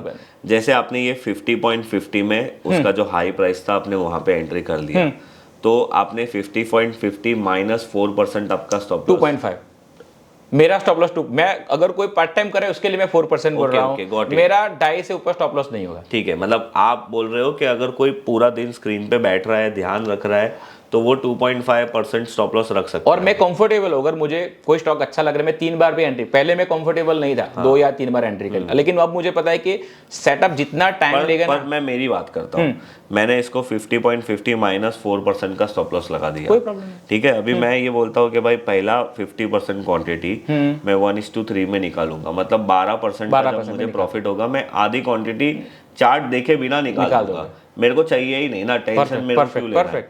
और आधी क्वांटिटी का स्टॉप लॉस में 20 simple moving exponential moving average रख दूंगा। हाँ ठीक है, अब देखना आप नेक्स्ट, ठीक है, ओके। और ये 5% तीसरा दिन, ठीक है। अब यहाँ पे मैंने 50% निकाल दिया। अच्छा, 3 स्ट्रेट डेज, जो नॉर्मली इंडियन मार्केट में अगर 3 स्ट्रेट डेज अगर ऐसा चलता है तो वो स्टॉक ना अमूमन साइडवेज एक्शन में और सर चले जाते हैं। वॉल्यूम तो चल ही रहा है। हाँ वॉल्यूम तो चल ही रहा है। एक्चुअली मेरे को आपको ये पूछना था कि आपने थर्ड मतलब ये वाले क्यों निकाला, उसका आंसर आपने खुद ही दे दिया। क्योंकि मेरे जो स्टडी उसके इसके बाद स्टॉक कंसोलिडेशन में जाता है। ओके, ठीक है, तो इसके लिए वाला आधा निकाल दो और आधा ट्रेल करो। लो आपकी तो हाँ, तो बाकी आधा अब मेरा कर्म के अभी तो मैं पूरा निकाल। ये आपको वो बेचने के बाद वाला दुख हो गया होगा इसमें। वो तो रहेगा भाई, मैं बोल रहा हूँ स्टॉक मार्केट में 3 तरीके के दुख होते हैं, मैंने लिया क्यों नहीं, मैंने बेचा इससे बड़ा क्यों, दुख मैंने बेचा क्यों नहीं। इससे बड़ा दुख रहता है कि जब ये मैं वीडियो बनाया, मैंने कल ही पोस्ट किया था ट्विटर पे, ये वीडियो तो मैंने बना लिया, मैं खुद पे वो हंस रहा था कि इतना ज्ञान मैंने दे दिया ये एपिसोडिक पाइवट का। एक स्टॉक है आर पावर, उसमें भी ऐसा ही सेटअप था। सर ये देखो कि जो अभी जो लेटेस्ट कैंडल बना है उसमें वॉल्यूम तो अब तक का सबसे हाईएस्ट वॉल्यूम बना है भाई साहब। अब इसमें देखना क्या होता है इंडियन मार्केट का, अब ये आ गया 10% में। इसका भी मैं इंडिकेटर का लिंक दे दूंगा, ये फ्री है अगर किसी। ये 10% क्या है? 10% सर्किट में आ गया अभी। ओके, इससे पहले वो 20% में था। ओह, तो जब भी ये सर्किट वाले आएंगे ना फिर आपको वो परेशान करेंगे। अब स्टॉक का ये हमने ब्रेक लगा दी। ये है इंडियन मार्केट का मैजिक कि भाई कोई स्टॉक जब अपने आप अच्छा कर रहा है उसमें आपने डिसब्रेक लगा दी कि अब आप देखो ये नीचे, नेक्स्ट डे कितने परसेंट नीचे, 6%। तो मैं इसी दिन सेम डे अराउंड 66-65 के आसपास में निकल चुके, मुझे पता है चौथा दिन हो चुका। तो आपने ना 20 EMA से ट्रेल किया ना, आपने 1:3 में आपने यहाँ पे अपने हिसाब से स्ट्रेंथ में बेच दिया। और ये स्ट्रेंथ पे सेल करने का कॉन्सेप्ट सर ने हमारे ही चैनल पे पहले पॉडकास्ट में बताया है। बट स्ट्रेंथ पे बेचने का मतलब ये है कि जब स्टॉक अपने प्राइस से बहुत ऊपर चला गया है और इतना पैराबोलिक मूव दे चुका है कि चांसेस इज वेरी हाई कि अभी ये नीचे गिर सकता है। कैपिटल बेसिकली फ्री कर रहे हो कि ये ट्रेड जब साइडवेज जाएगा कोई और मौका बन रहा होगा। तो सर ये स्ट्रेटेजी पता है मुझे क्यों अच्छी लगी आपकी? बिकॉज इसमें मेरा रिस्क हमेशा मुझे पता है कितना रहने वाला है। और मैं दूसरा रीजन आपको बताता हूँ कि मैं स्विंग ट्रेड के लिए किसी भी स्टॉक को कहीं से भी नहीं उठा रहा हूँ, मैं उठा रहा हूँ विथ रीजन। तो ये इसलिए मुझे इम्प्रेस किया। और देखो वैसे आज तक हमने तुझे याद है हमने किसके साथ दूसरी बार पॉडकास्ट बनाया है? एक सेम गेस्ट के साथ कोई है ऐसा? पुनीत जी के साथ बनाया है, पर वो तो हमने ऐसे ही कार में बनाया था, right? But on the method अब देखो अंकुर जी के साथ मैंने मतलब 5 महीने बाद ही आज हमने दूसरा ये वीडियो बनाया। उसका रीज़न ये था कि मैं अंकुर जी के चैनल को देखते रहता हूँ और जब मैंने वो वीडियो सुना ना, मैंने बोला यार ये वाला नॉलेज मेरे चैनल पे होना चाहिए इसलिए मैंने इनको खास बुलाया आज। यस सर, ठीक है। तो अब नेक्स्ट अगर देखो आर पावर, अब ये मैं कंप्लीट मिस कर गया। मैं वही बोला कि ये देख रहा हूँ, बोल रहा हूँ कि भाई ऐसे देखो, लेकिन मैं खुद मिस कर गया था इसको। अच्छा, ये रिजल्ट भी आया था आर हाँ, वही तो मैं मिस कर गया सर। अब देखो रिलायंस आर पावर, ये तो वैसे भी हमेशा निगलेक्टेड रहता है सर। मैं तो अभी भी इसको निगलेक्ट कर रहा हूँ बट वही तो चीज मेरी प्रॉब्लम क्या है पता है सर? मैंने बहुत बार बोला है कि जो मेरे माइंडसेट में पहले स्टॉक सेट हो चुके हैं ना कि ये स्टॉक को हाथ नहीं लगाना है, मैंने आज तक उसको हाथ ही नहीं लगाया है। मेरा ये कि मेरा के फंडामेंटल नहीं देखना, क्योंकि कभी कभी के जब स्टार्ट किया था ना तो फंडामेंटली अच्छा है करके स्टॉक को ना फिर रख लो वाला सीन, तो इसीलिए मेरे को फंडामेंटल जाके देख, ये निगलेक्टेड हो गया सर। ठीक है, ये पहला क्राइटेरिया। इसलिए मैं बोल रहा हूँ कि जब भी आप जो व्यूवर जब देखेगा ना तो सबसे पहला क्राइटेरिया वो सबसे सिंपल चीज होती है ना, वो सबसे पहले मिस कर जाते हैं। नहीं, निगलेक्टेड की आप डेफिनेशन भी बता दो। तो निगलेक्टेड की डेफिनेशन ये है कि स्टॉक रिजल्ट से पहले चला नहीं है, बहुत ज्यादा नहीं चला। 5-10% तो कोई भी स्टॉक चल सकता है, वो कोई उसमें, लेकिन अगर स्टॉक 30-40% रिजल्ट से पहले, जैसे कि मिधानी है, ये मिधानी है, इसका रिजल्ट आ रहा है, देखो ये इसका अर्निंग है, लेकिन अर्निंग से पहले ये स्टॉक 30% चला है, नीचे से आपको रिसेंटली देखो 320 40% चला है। यस, बाकी उसमें भी आपका इसमें भी setup फ्लैग तो बना बन, है। हाँ वही बोल रहा हूँ, इसमें भी फ्लैग तो बन ही रहा है। हाँ। लेकिन क्या करूंगा, अगर मैं इसको ट्रेड भी करूंगा ना, तो इसको ट्रीट में डिफरेंट तरीके से करूंगा। इसको मैं Quantity कम डिले कर डीपी देंगे। तरी की तरह ट्रेड नहीं करूंगा। करेक्ट। तो माइंडसेट सिर्फ आपको पता होगा कि मैं इस सेटअप को किस तरीके से देख रहा हूँ। आप वो आर पावर वाला ठीक एग्जांपल है। बताइए, नहीं तो मुझे कमेंट्स में लोग गाली देंगे कि सर कुछ बता रहे थे सबका और फेवरेट भी होगा। आपने नहीं बताने दिया। तो अब अर्निंग से पहले निग्लेक्टेड, पहला कंडीशन मैच हो चुका। नेक्स्ट डे गैप अप, ये आया था रिजल्ट वाली इवनिंग और next day gap up 10%। Okay. और highest volume in the quarter. अच्छा, अभी यहाँ पे डोजी कैंडल बना है, ऐसा तो नहीं है ना कि मैं ये सब चीजें नहीं देखता। रेड, भले रेड बना है पर वो 15% ऊपर बना है, या फिर 10% इन बॉटम लाइन के स्टॉक 10% ऊपर क्लोज हुआ है। हाँ, और आपका आर वॉल भी बहुत ऊपर आर वॉल आई थिंक ये आर वॉल ना नहीं, ये मैं वो ठीक नहीं देख भरा रहा है। हूँ 164 मिलियन इसमें वॉल्यूम। हाँ भाई, क्योंकि ऊपर वाला जो ग्रीन वाला है ना वो नंबर नहीं है, 128 वाला नहीं है ये। आज तो कुछ उसमें गड़बड़ है। तो नेक्स्ट अभी आपको क्या करना, रेंज कॉन्ट्रैक्शन की जो वेट करना है, आपका ये एक्सपेंशन हो चुका है 10%। अब आपको छोटी छोटी कैंडल की वेट करनी है, 3 4। ये एक आपका बन सकता था मौका, लेकिन थोड़ा हवा में था। अब यहीं पे आपको मल्टीपल जब ट्रेड करने होंगे ना, तब आपको यहीं पे मौके बनेंगे कि आपको एक अगर आपका स्टॉप लॉस हुआ, लेकिन आपको फिर से रिगिड रह के ट्रेड करना। लुक एट दिस, अब अभी ये वाला कैंडल, मुझे थोड़ा बेटर लग रहा है। हाँ, तो ये वाला इसके ऊपर अगर आप ट्रेड करो, ये आपका स्टॉप लॉस हुआ। अगर आपका प्रीवियस, इसीलिए मैं बोल रहा हूँ ना, इसके पोटेंशियल ज्यादा अगर आप प्रीवियस, अगर क्योंकि कभी कभी क्या 1% की भी कैंडल बनेगी। ये ट्रेड मैंने लिया होता तो मेरा स्टॉप लॉस हो गया। ठीक है, ठीक है। अभी पर ये वाला कैंडल भी मेरे लिए तो एक एंट्री क्राइटेरिया बन रहा था। देयर यू गो। ओ, और ये कितना परसेंट? 16%। 16%। मतलब इसमें आपको 2-3 बार ऐसे हो सकता है कि एंट्री एग्जिट एंट्री, मतलब आपके 2.5%। हाँ, 4% में इसीलिए बोल रहा हूँ ना कि कोई ऐसा ना हो कि भाई तू क्या दिखा के गया, हमारा तो स्टॉप लॉस ही हो रहे हैं। नहीं देखो, पहली बात तो मैं, अच्छा हुआ आपने ये बात बोली। देखो, हमारा पॉडकास्ट बनाने का इंटेंशन बहुत क्लियर है। अगर ये चीज़ होती ना, सिर्फ मुझे सीखना है करके, तो मैं अंकुर जी से पर्सनल पे जूम पे बात करके मैंने उनसे मेरे डाउट्स क्लियर कर लिए होते, क्योंकि उन्होंने इसके ऊपर अपने चैनल पे वीडियो बना के रखा है। बट मेरा इंटेंशन इसमें क्या था कि यार हमारी ऑडियंस को भी अंकुर जी का जो पॉइंट है वो हम लोग रखें, और जो चीज़ मुझे लॉजिकल लगी, जो स्विंग ट्रेडिंग करने में एक इंसान को क्या चाहिए, लो रिस्क सेटअप और हाई प्रोबेबिलिटी ट्रेड। क्या आपको ऐसा नहीं लगता है कि ये कॉन्सेप्ट और ये लॉजिक सही में काम करता है, या आपने कभी देखा भी है ऐसा?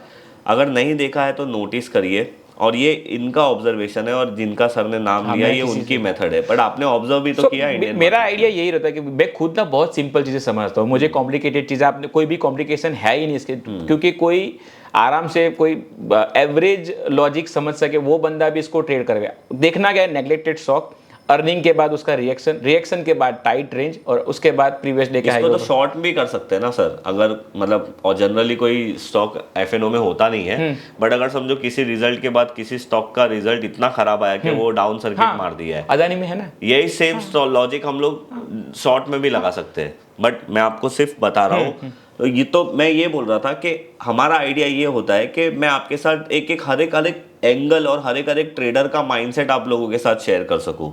उसके बाद आप भी प्रैक्टिस करो, आप भी बैक टेस्ट करो, आप भी देखो, और आप भी बताओ कि क्या ये कॉन्सेप्ट सही में काम करता है। नेक्स्ट क्या होता है, 2 दिन फिर से टाइट, और ये मैंने 2 बार मिस किया। अब ये भी तो फिर से ये एंट्री दे रहा है, ठीक है, लेकिन मुझे लगा कि यार ये इतना टाइट नहीं है। लाइक बहुत सारी चीजें, लाइक गैस वर्क में मैं चला गया, मैंने कल इसको फिर से मिस किया, और 2 दिन बाद, 3-4 दिन बाद लुक एट दिस, ये फिर से। तो अगर किसी ने यहाँ से एंट्री, बहुत सारे लोगों ने ये अब इसमें मेरे लिए कंफ्यूजन पॉइंट क्या है पता है, कि क्या मुझे वो कैंडल को 10 मूविंग एवरेज के टच, मतलब वो टच करे तब तक उसको नहीं, हर बार आपको मौका नहीं मिलेगा। हाँ, तो बेसिकली आपको प्रैक्टिस यही करनी है कि आपको अर्निंग वाले कुछ, ये जो ऑलरेडी मैं जो आप देख रहे हो कि स्टॉक ना थोड़ा तो वक्त लेगा, और अगर कुछ कोई होगा तो चला जाएगा, तो फिर चला गया, सब कुछ तो अपने हाथ में नहीं रहेगा। तो ये आप देखोगे धीरे धीरे 10 के पास आके ही, क्योंकि स्टॉक जब साइडवेज जाएगा ना, तो 10 इसीलिए फास्ट, इसीलिए मैंने बोला कि इसमें सबसे ज्यादा काम 10 का है, क्योंकि बहुत जल्दी काम होगा। अब किसी ने बाय कर लिया, बड़े इन्वेस्टर ने, वो फिर 3 महीने वेट नहीं करेगा ना, इसमें फिर से बेसिंग नहीं होगा। वो एक बार बाय किया, फिर से उसको मिल रहा है क्वांटिटी, वो फिर से पंच करने आएगा ऑर्डर। तो आप देख रहे हो कि धीरे धीरे 10 के पास जैसे ही प्राइस आता है, मोस्टली स्टॉक में, ये देखो, आप अब टच करने की वेट करोगे तो स्टॉक चला जाएगा।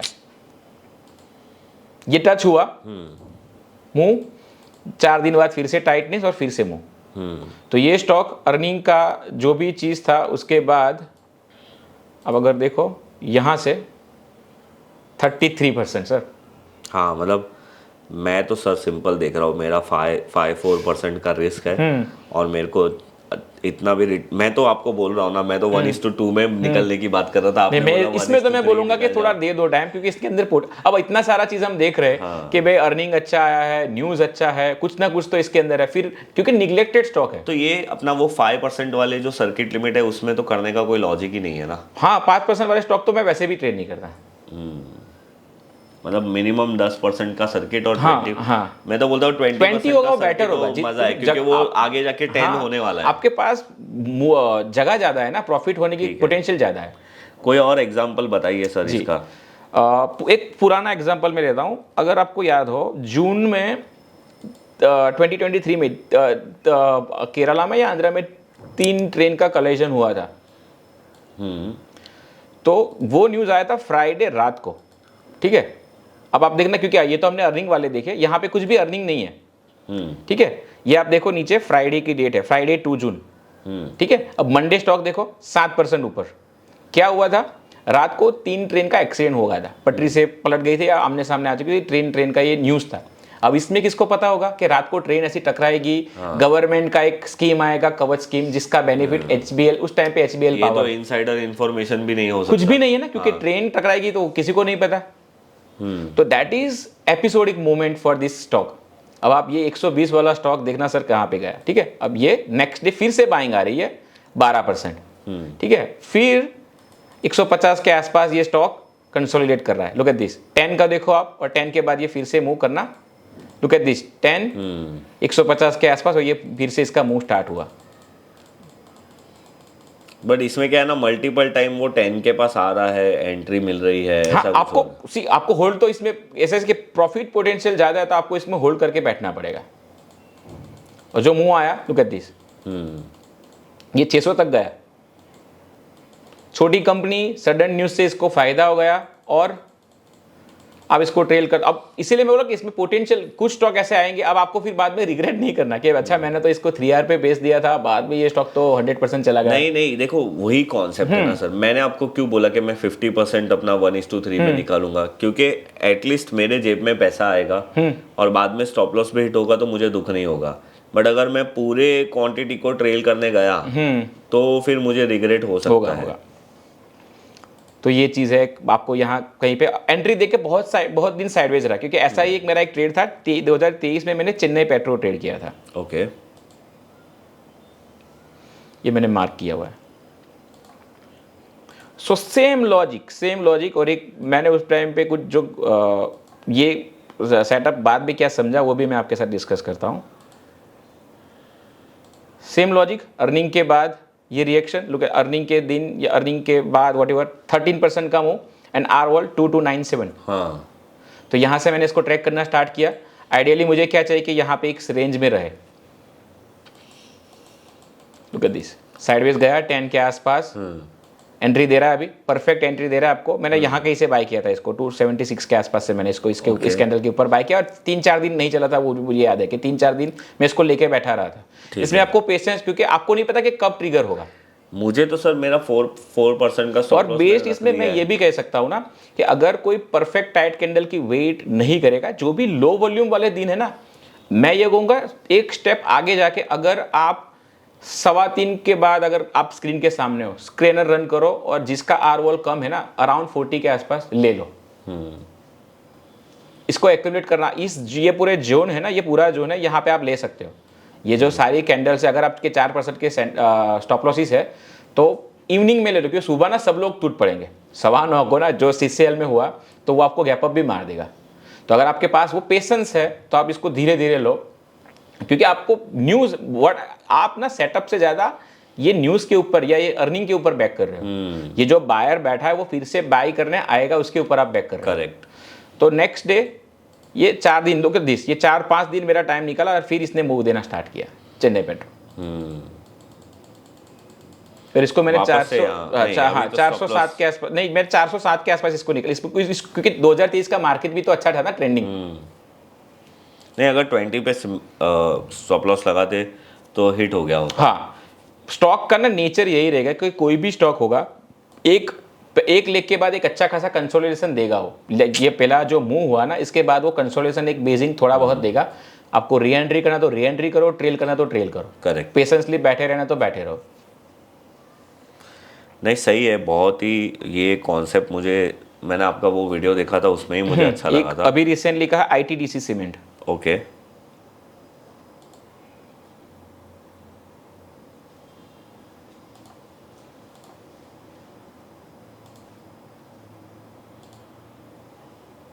अर्निंग के बाद 3%, लेकिन नेक्स्ट डे देखना आप, लुक एट दिस 11%। ठीक है, हो गया आपके रडार में ये स्टॉक। कभी कभी होगा कि 1-2 दिन आगे पीछे भी हो सकता है। ओके, देन फिर से एक मूव, फिर से ये साइडवेज होना स्टार्ट हुआ और यहाँ कहीं पे आपको ये मौका दे रहा है साइडवेज जाके। ओके, ये देखो 10 के पास आया, अब एक्सट्रीम टाइट कैंडल, इसके ये कैंडल के हाई के ऊपर आपका बाय ऑर्डर हो गया प्लेस, करेक्ट, एंड देन ये आपका ऑर्डर ट्रिगर हो गया करेक्ट, नेक्स्ट डे। वाओ। ठीक है, ये फिर से जा रहा है उसी रेंज में जा रहा है, आपका ऑलरेडी ये फ्री ट्रेड हो चुका तो होगा।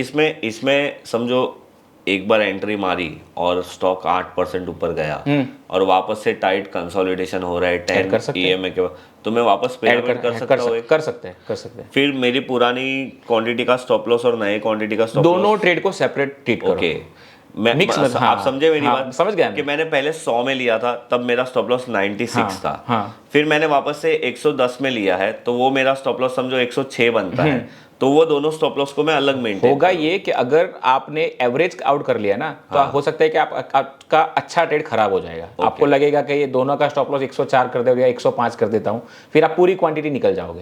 लेकिन जो आपकी नीचे होगी, दोनों ट्रेड को सेपरेटली, जैसे कि एक एक्स स्टॉक है एक वाई स्टॉक है, उसी तरीके से ट्रीट करो, भले आपने पिरामिड कर लिया। समझ गया। अभी ये तो हो गए जो एग्जाम्पल ऑलरेडी चल चुके हैं। हाँ, अब आज जब हम ये वीडियो रिकॉर्ड कर रहे हैं 1 जून को, और मुझे एक स्टॉक जो इसमें जो पोटेंशियल लग रहा है दैट इज ट्रेडेड, पता नहीं ये चलेगा नहीं चलेगा। लुक एट दिस, अर्निंग के बाद 13% का मूव। सर ये तो कल ही ध्यान देने लायक है, बट आप इतने लकी नहीं होगे क्योंकि यह वीडियो शायद So there एक you हफ्ते के see, बाद वही बोल रहा हूँ। आप देखिए कि भाई जो अब ये ना आपको एक सेटअप सीखना है और रिपीट मोड के रॉबर्ट की तरह काम करते जाना कि इस जब तक ये सेटअप नहीं बनेगा तब तक मैं ट्रेड नहीं But करूँ सर, वाला। अभी जस्ट एक बात बता रहा हूँ कि 4 बार क्वार्टरली रिजल्ट आते हैं साल में, हाँ। है ना? तो वो हाँ 4 बार आते हैं, बट मल्टीपल रिजल्ट्स आते हैं, मल्टीपल कंपनी के आते हैं। तो जब क्वार्टरली रिजल्ट का सीजन खत्म होता है, तब हमारे पास ज़्यादा टाइम नहीं होगा।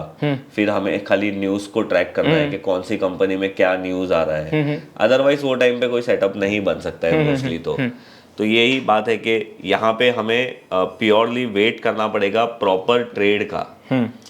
Correct, right. सो आइडिया ये कि मैं ये कहूँगा कि हमारा पहला वीडियो है वो आप नॉर्मल दिन में ट्रेड करो जब रिजल्ट नहीं आ रहे।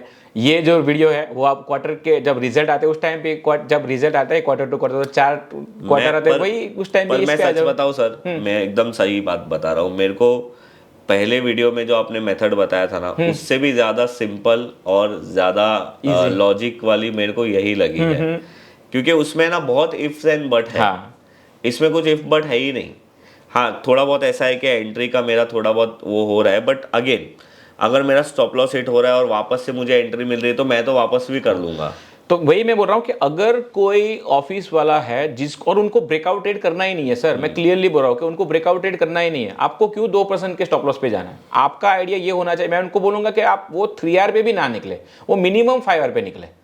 उनका आइडिया ये है कि मैं चाहता हूँ कि वो स्क्रीन ऑफिस जा रहा है, उसके पास स्कैनिंग का टाइम नहीं है, उसके पास अपने ट्रेड को ट्रैक करने का टाइम नहीं है, फिर भी वो 50% वाला ट्रेड क्यों 5R पे निकले? बेस्ट चीज ये है कि ये तो मार्केट के बाद ही करना है। हाँ, मार्केट में तो हमें सेम स्कैनर जो मैंने लास्ट टाइम डिस्कस किया था वही रन करना है। वहां पे डिफरेंशिएट कर लो कि कहाँ कहाँ। मैं क्या करता हूँ कि जब भी जो अर्निंग आता है, मेरा एक ब्लू लिस्ट होगा, उस सबको मैं ना यहाँ पे अगर आप एक लिस्ट देखोगे मेरा, तो जिसका भी अर्निंग अच्छा आया होगा, ये आप देख रहे हो कि डिले डीपी लिखा हुआ है मैंने। देन अब देखो ये कि यहाँ पे अर्निंग के बाद अब ये तो 10% में चला गया, लेकिन मैं इसको डिफरेंशिएट करके रेडी रखता हूँ। देख रहे हो आप, ये अर्निंग वाला इंटरटेक करके है, ये अर्निंग के बाद एंट्री बनी थी, कैरिसिल अर्निंग के बाद ये मूव। एक बार वो देखो तो जो मैंने आपको बोला है चिली ग्लास, इसमें ही होगा शायद, अगर लिक्विड हुआ तो। ये मेरी ब्लू लिस्ट में है। ब्लू लिस्ट क्या है? ब्लू लिस्ट मतलब जहाँ पे वो अर्निंग के जहाँ पे फ्लैग बनते हैं अच्छा, या जहाँ पे यही अर्निंग, वाली हाँ ये blue लिस्ट list। में लुक एट दिस। तो ये अर्निंग के बाद ये 20% का सर्किट, और आप सर देखो ये फिर से यही तो सेट हो रहा है। मैं जिस दिन इसने 20% का सर्किट मारा ना, मैं पूरे दिन लाइन में था, मेरे को एक क्वांटिटी नहीं मिली सर। क्योंकि ये कॉन्सेप्ट जो आपने अभी बताया ना, हमने और एक पॉडकास्ट किया था अभी कुछ हफ्ते पहले ही, हमने इसको पोस्ट किया है प्रभाकर जी के साथ। तो उसमें उसमें सर ने ये बोला था कि वो एक फंड मैनेजर है, पीएमएस रजिस्टर्ड फंड, मतलब सेबी रजिस्टर्ड फंड मैनेजर है। उनका मेथड ये था कि वो कुछ कंपनीज पे ट्रैक रखते हैं on the basis of fundamental study, और सडनली उसमें सरप्राइज रिजल्ट आ जाता है। फिर वो कंपनी को खरीदते हैं और फिर वो नेक्स्ट क्वार्टर का वेट करते हैं कि ये सरप्राइज रिजल्ट में कंटिन्यूशन हुआ कि नहीं। ये मार्क मिलर की बुक में है जिसको कॉकरोच इफेक्ट कहा गया है। इसके ऊपर मैं वीडियो बनाने वाला था अपने चैनल पे, तो मैं यहीं पे डिस्कस कर लूँ क्योंकि ये बड़ा आपका लोग ज़्यादा जान पाएंगे। तो कॉकरोच इफेक्ट इसलिए बोलते हैं कि जहाँ पे एक जगह पे अगर घर में कहीं से कॉकरोच मिला, पॉसिबिलिटी ये रहती है कि वहाँ पे और कॉकरोच हो गए। तो इसका मतलब ये हो कि अगर कोई स्टॉक निग्लेक्टेड, अगर उसने एक रिजल्ट आज अगर अच्छा रिजल्ट पोस्ट किया, इसका मतलब ये हुआ कि आने वाले 2 से 3 क्वार्टर पे भी वो अच्छा रिजल्ट पोस्ट करने की प्रोबेबिलिटी हाई है। तो वो जो फंड चलाते हैं ना, उनका कॉन्सेप्ट ही ये है कि उन्होंने वो कंपनी को खरीदा, नेक्स्ट क्वार्टर में रिजल्ट अच्छा आया तो उनका और थोड़ा सा वेटेज बढ़ता है, और वो ऐसा बोलते हैं कि वो कंपनी ना आने वाले 2-2.5 साल तक वो कंटिन्यूशन में वो रिजल्ट का मोमेंटम बना रहता है। तो उस बेसिस पे मैंने ये चीज को, और उसमें देखो और एक स्टॉक था वारी एनर्जीज करके, जो उन्होंने मेथड बताई है ना, क्योंकि उसमें भी रिजल्ट आया इवनिंग में और नेक्स्ट डे स्टॉक ने सर्किट मारा था जी। सर्किट नहीं मारा था, ऑलमोस्ट सर्किट। देखो अभी इसमें भी, हाँ, लेकिन इसमें एक चीज देख रहे हैं कि वारी की रिजल्ट से पहले वो मूव दे चुका था 40%, and that is why it got fail. ये फेल भी हुआ, फिर वापस भी आया नीचे। एक और सेटअप जो अभी रेडी हो रहा है, जैसे आपको ट्रेडेंट बताया, डीकाल देखिए आप। अरे सर ये तो कितना निगलेक्टेड स्टॉक है, इस पे मैंने एक बार एंट्री भी मारी थी, मेरा ट्रेड भी फेल हो गया था इसमें। सो ये निगलेक्टेड स्टॉक अर्निंग के बाद, पर ये अर्निंग के पहले ऑलरेडी थोड़ा मूव दे चुका था, 180 से 220 तो आ चुका था। उतने परसेंटेज वाइज नहीं होगा, हाँ 14-20%। सो दैट इज जैसे मैं उतना ज़्यादा परसेंट, लेकिन अर्निंग के बाद ये आया वो अर्निंग के नेक्स्ट डे 11%, एंड देन ये it is going tight ways. बाकी एक और सेटअप ऐसा है बिल्कुल बहुत सर, मैंने इतने इसको ना, जब आपको पता है कि मैं रिसर्च करने बैठता हूँ ना, तो इसको पूरा खोल के बैठे थे। वेस्कोन इंजीनियरिंग अर्निंग, ये मूव देन टाइट रेंज, आप देख रहे हो पूरा मार्कअप मैंने सब कुछ किया हुआ है। टाइट रेंज और 2 दिन में, ये मैंने नहीं ट्रेड क्योंकि मुझे लगा कि अच्छा ये बहुत टाइट हो रहा है, लाइक जैसे मेरा आप ईफ एंड बर्ड वाला कि डबल माइंड हो रहा कि नहीं चलेगा, फिर भी ये 2 दिन में 10% चल गया। सर अभी ये पॉडकास्ट के बाद है ना, मेरे ट्रेडिंग व्यू में मेरे को एक स्क्रीन, मतलब ये जो आपका सेटअप है ना, वो मेरे को बना के देना, जाना फिर जाना आप, परफेक्ट। बिकॉज देखो मोस्टली मैं ऑफिस में रहता हूँ और मेरे पास भी टाइम रहता है, तो मुझे भी ऐसा होता है ना, अभी मेरे मल्टी ईयर ब्रेकआउट्स जो सेटअप है वो मुझे हर दिन नहीं मिलेंगे, तो वो टाइम पे मेरा पैसा तो फ्री पड़ा है, मैं करूँ क्या? तो मुझे ये स्ट्रैटेजी बहुत लॉजिकल लग रही है, जहां पे मेरा रिस्क डिफाइन है। और एक चीज, अब बहुत सारे, अगर मैंने सिर्फ पॉजिटिव एग्जांपल दिया था, इसका मतलब सबको लगेगा कि अच्छा ये ब्रह्मास्त्र है, ऐसा कुछ है नहीं। ये जस्ट डायल मैंने 2 बार या 3 बार अटेम्प्ट किया था यहाँ कहीं पे, सेम, ठीक है। ये सेटअप वाइज इसमें कुछ भी डिफरेंस ऐसे कि मैंने तो रिजल्ट देखा नहीं, मुझे कैसे पता चलेगा कि रिजल्ट अच्छा है कि खराब। तो ये साइडवेज है, जब रिजल्ट आया तो 13% का मूव, एंड देन जो मैं वेट कर रहा हूँ, मैं वेट कर रहा हूँ इसकी साइडवेज। अब यहाँ कहीं पे मैंने इसको एंट्री किया, करेक्ट, और फिर मेरा स्टॉप लॉस गया, लुक एट दिस, ये मेरा बाहर स्टॉप लॉस। तो लॉसेस इसमें भी हो सकते हैं, ऐसा नहीं है कि हमारे पास, इसीलिए आपके स्टॉप लॉसेस तो आपको रखने ही है। करेक्ट, या फिर ऐसे जगह पे कोई ऐसा सोचे कि अरे अभी मैं स्टॉप लॉस नहीं रखता हूँ क्योंकि रिजल्ट का रिएक्शन अच्छा था, अभी तक इसने 50% का मूविंग एवरेज ब्रेक नहीं किया है, तो ऐसा करोगे तो फिर तो देखो प्रॉब्लम हो जाएगी। यस सर, बहुत ही मेरे को ये मेथड बहुत ही ज़्यादा लॉजिकल लगा, मुझे इसके पीछे ट्रेड करने का जो रीज़न था वो भी बहुत सही लगा, और मुझे ऐसा लगा कि इसमें हम लोग जो बड़े बड़े बायर होते हैं ना, उनके व्यू के साथ हमारा व्यू मैच करते हैं, तो यहाँ पे हमारे ट्रेड की राइट जाने की प्रोबेबिलिटी भी ज़्यादा होती है। अब देखो, मैं आपको फिर से बोलूँगा कि मेरा इंटेंशन ये ज़रा भी नहीं है कि आप लोगों को मैं किसी चीज़ का रिकमेंडेशन दूँ, मेरा इंटेंशन पॉडकास्ट के थ्रू बहुत ही सिंपल होता है कि भाई एक पर्सन है जो अच्छा ट्रेड कर रहा है, उसके पास एक अच्छी मेथड है, वो मेथड को आप लोगों के साथ शेयर करूं। आप लोग भी इसके अंदर काम करने की कोशिश करिए। बहुत सारे लोग ऑप्शंस बाइंग में, स्कैल्पिंग करने के चक्कर में अपने पैसे को गंवा देते हैं विदाउट एनी लॉजिक। तो एटलीस्ट अगर आप मार्केट में ट्रेड करना चाहते हो और स्विंग ट्रेडिंग में आप इंटरेस्टेड हो तो आप ये मेथड को प्रैक्टिस करो, आप बैक टेस्ट करो। आप ट्रेड तो कोई ना ये सजेस्ट कर रहे हैं ना मैं सजेस्ट कर रहा हूँ कि आप ट्रेड करो, आप बैक टेस्ट करो, जाके देखो कि ऐसे ऐसे रिजल्ट आने के बाद स्टॉक में क्या इम्पैक्ट हुआ है। और जो भी सर ने कैरेक्टरिस्टिक्स बोले हैं कि नेगलेक्टेड स्टॉक होना चाहिए, सरप्राइज रिजल्ट आना चाहिए, या फिर उसमें कुछ कॉरपोरेट एक्शन ऐसी हो गई जिसके वजह से कंपनी में ही पूरा बड़ा चेंज हो गया, या फिर गवर्नमेंट पॉलिसीज ऐसी आई कंपनी के रिलेटेड जो कंपनी का स्ट्रक्चर ही पूरा चेंज कर देती है। अभी सर मेरा आपको ये सवाल है कि ये तो आपने डेली टाइम फ्रेम में ये कॉन्सेप्ट बताया, पर अगर मैं ये जो ईपी है उसको वीकली टाइम फ्रेम में देखूँ तो आपकी एंट्री थोड़ी लेट हो जाएगी मतलब मेरा जो आपका जो रूल है ना वो सारा सेम, ठीक है, अपना जो लॉजिक है वो भी सारा सेम, पर मैं डेली टाइम फ्रेम की जगह पे वीकली टाइम फ्रेम करूँ तो जो हमारा 10 डे मूविंग एवरेज है वो 10 वीक हो जाएगा, 10 वीक मूविंग एवरेज हो जाएगा।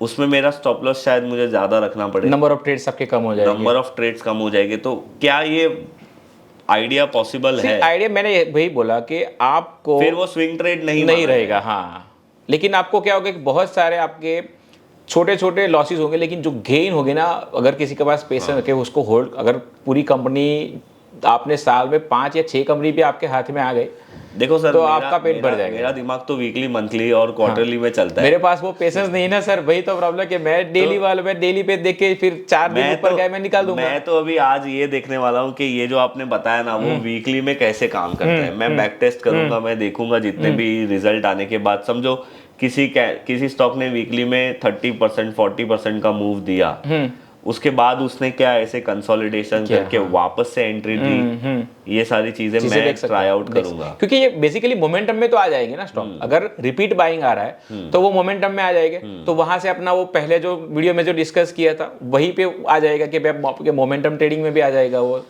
सही है सर। ऐसी कोई चीज़ जो आप ये मेथड के रिलेटेड बताना बाकी है या मैंने आपसे पूछा? सब कुछ जो है वो मैंने क्लियर कर दिया। स्क्रीनर जो मैंने बोला सेम स्क्रीनर यूज करना है, ईओडी आप जाओगे अगर आप चाहे तो मैं वो भी आपको दिखाई दूं। हाँ, जो सर स्क्रीनर की बात कर रहे हैं और जो सर इंडिकेटर की बात कर रहे हैं वो हम डिस्क्रिप्शन में ये मैंने दिया, ये वॉल्यूम शॉकर, ठीक है। अब इसमें आप जाके क्या करोगे कि ये ऑलरेडी ये तो है, अब आप जब स्कैन करोगे, क्योंकि आपको रेंज एक्सपेंशन आप जो लास्ट वीडियो में डिस्कस किया उसके लिए तो आप रखोगे ही, साथ में ये करोगे इस स्टॉक में से, जैसे कि सुजलोन का रिजल्ट आया, ठीक है, तो आप इसमें आपको पता इसमें से किसके रिजल्ट आए, जो भी स्टॉक 10% चले हैं या 8% चले हैं, इसमें से जाके यही देखना कि अच्छे रिजल्ट के रिएक्शन वाले कितने हैं। ल्यूमैक्स का भी रिजल्ट आया था, तो ल्यूमैक्स जाके देखो, और अगर वो रिजल्ट वाला है तो उसको आप अपने तरीके से उसका नाम उसका अलग रख दो कि लुमेक्स ऑटो है ना, लुमेक्स टेक, हाँ, auto. So there you go. अब अर्निंग के बाद इसका रिएक्शन है, ये तो वही सेटअप हो गया सर। अर्निंग के मतलब एक दिन पहले शाम को शायद अर्निंग आई होगी और नेक्स्ट डे 16% चला है। तो अब ये स्कैनर आपको अलग स्कैनर कोई फंडामेंटल रन करने की जरूरत ही नहीं सर। so वही स्कैनर जो लास्ट वीडियो में मैं वही कर रहा हूँ, इसको मैं डिफरेंशिएट कर दूंगा रिजल्ट की वजह से। दो हो जाएगा ना, एक जो मूव हो गए वो रिजल्ट वाले हो गए या न्यूज वाले हो गए, एक हो गए जहां पे कुछ भी नहीं है वो नॉर्मल ब्रेकआउट हो गए, हो गया मेरा काम। सही है सर। मुझे तो आपका ये मेथड है ना, सच में मैं बहुत बार बोल चुका हूँ और मैं आपको झूठ नहीं बोल रहा हूँ, मैं सच्ची में बता रहा हूँ कि मुझे ये बहुत लॉजिकल लगा है। पर्सनल लेवल पे मैं इसको प्रैक्टिस ज़रूर करूँगा और आप लोगों को कैसा लगा है वो आप लोग ज़रूर बताइए। और एक मैं चीज़ सर के लिए बोलना चाहता हूँ, सर ने हमारे लास्ट वीडियो में एक बात बोली थी कि सर की बुक लॉन्च होने वाली है स्विंग ट्रेडिंग के ऊपर, और वो बुक सर की लॉन्च हो चुकी है। शायद आप लोग जब ये वीडियो देख रहे हो तब तक ये बुक लॉन्च हो चुकी है, जिसका नाम है स्विंग ट्रेडिंग सिंप्लीफाइड। तो ये जो बुक है ना, ये अंकुर जी ने लिखी है स्विंग ट्रेडिंग के ऊपर। और सर अभी आप ये बुक के बारे में बताइए कि ये बुक में ऐसा क्या स्पेशल है जो स्विंग ट्रेडर को लेना चाहिए? ये बुक में मैं ये कहूँगा कि अगर मैंने ऐसे सेट कि मैंने भी गलतियाँ करके या जो भी मिस्टेक लॉसेस करके ही सीखा है, तो मैं स्टेप बाय स्टेप वे में, और जैसा आप इस वीडियो में भी देख रहे हो, जितना हो गया उतना सिंपल, अगर किसी को पूरा मार्केट का स्टॉक का साइकिल समझना हो, वहाँ से लेके स्कैन करने से लेके एंट्री एग्जिट पूरा इसमें डिटेलिंग में मैंने उनको दिया। तो आप सेटअप के उतने एग्जाम्पल दिए हुए हैं, तो बेसिकली कॉन्सेप्ट सबको क्लियरली समझ में आ जाएगा इसके ऊपर। राइट। तो अगर आप लोगों को सर की ये बुक लेनी है तो ये फ्लिपकार्ट और अमेज़ॉन पे अवेलेबल है, आप वहाँ से ले सकते हो। और मैं आप लोगों को, देखो मैं ना ऐसे किसी का ये नहीं कर रहा हूँ कि सर ने बुक बनाया तो सर का ये कर दो। भाई जो आदमी डिज़र्व करता है ना, वो आदमी के लिए हम लोगों को भी रिस्पेक्ट दिखानी चाहिए। और मैं बहुत लोगों से मिलता हूँ, मैं बहुत लोगों से कनेक्ट करता हूँ, मुझे बहुत कम लोग ऐसे मिलते हैं जो एक्चुअल में अपना सच में काम कर रहे हैं और बहुत अच्छा काम कर रहे हैं। और उसमें से एक अंकुर जी है। तो अंकुर जी बेसिकली मुंबई आए थे, अपने ये बुक के काम के वजह से ही आए थे। बट मैंने उनको रिक्वेस्ट किया, एक्चुअली आपका फ्लाइट सैटरडे को था, एक दिन पहले जब हम ये वीडियो बना रहे हैं, मैंने उनको रिक्वेस्ट किया ये रात को यहाँ पे रुके, आज हमने ये पॉडकास्ट बनाया। और उन्होंने मुझे कुछ दिया तो मैंने उनको भी ये चीज़ दी है कि मैं आपके बुक के बारे में लोगों को बता देता हूँ। बिकॉज देखो, आप जब एक ग्रुप में काम करते हो ना, तो ऐसा होना चाहिए कि सर ने मुझे नॉलेज दिया तो मैंने सर को एक चीज़ एप्रिसिएशन के तौर पे दी। और हाँ, अगर आप लोगों को भी अंकुर जी की ये बुक बाय करनी है तो उसकी लिंक मैं नीचे डिस्क्रिप्शन में दे दूंगा, आप वहाँ पे जाके बाय कर सकते हो। आपका जो भी व्यू है सर को ये बुक के लिए बताना, रिव्यू देना, आपके अच्छे रिव्यू है तो अच्छे देना, ख़राब रिव्यू है तो ख़राब रिव्यू देना, सर को ज़रूर बताना जिससे सर भी इम्प्रूव कर सके और हमारे साथ ऐसी सारी अच्छी मेथड शेयर कर सके। और आज की ये जो मेथड सर ने बताई है उसके बारे में आप लोगों का क्या ख्याल है वो भी मुझे नीचे बताना। मैं आप लोगों को मेरा पर्सनल व्यू तो ये बता देता हूँ कि ये मेथड को मैं पर्सनल लेवल पे प्रैक्टिस करने वाला हूँ। और आपको ये कैसा लगा है वो कमेंट्स में ज़रूर बताना। आपके जो भी क्वेश्चन हैं कमेंट्स में ज़रूर पूछना। और सर का मैं ट्विटर आईडी भी डाल दूंगा नीचे डिस्क्रिप्शन में, तो आपको जो क्वेश्चन पूछना है वो सर के उसमें भी पूछ लेना। एंड सर का भी एक यूट्यूब चैनल है जहाँ पे सर भी वीडियो पोस्ट करते हैं, ये सारी चीज़ें सिखाते हैं। जो सर ने आज ये वीडियो के बारे में, मतलब ये मेथड के बारे में बात की है, वो वीडियो भी सर के चैनल पे है। सर वो वाली लिंक भी आप मुझे देना, मैं डिस्क्रिप्शन में डाल दूंगा।